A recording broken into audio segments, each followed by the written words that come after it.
देवानी जो आपल्याला एवढा सुंदर नरदेव भजनासाठी दिलेला आहे, आपण भजन केलंच पाहिजे. आता आपण इथून चाललो समजा आणि आपल्या पायाखाली किती किडे मरतात ना, तर याचं पाप आपल्याला लागत नाही का? याचं पाप आपल्याला लागते.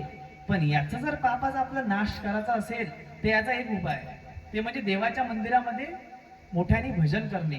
शास्त्र असं म्हणते, जर आपण देवाच्या मंदिरामध्ये मोठ्याने भजन करत असू तर जे आपले छोटे छोटे जे पाप घडत असतात, या पापाचा नाश ते भजन करत असते.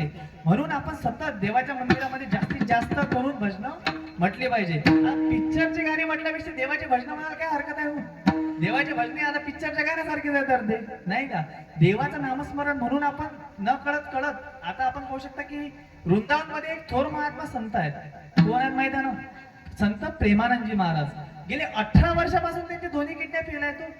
18 वर्षापासून दोन्ही किडन्या फेल असून ते आज पण जगत आहेत.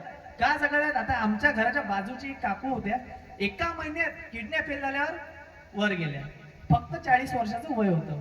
एका महिन्यात जर कोणी आपला सर्वसाधारण व्यक्ती वर जाऊ शकते तर ते प्रेमानंदजी महाराज 18 वर्ष जगले. कसे काय जगले? कायच्या भरवशावर जगले? कारण की त्यांनी आपल्या किडन्यांचे नाव काय ठेवले? एकाचं राधा आणि एकाचं कृष्ण. म्हणून आपण विचार केला पाहिजे की जर नामस्मरण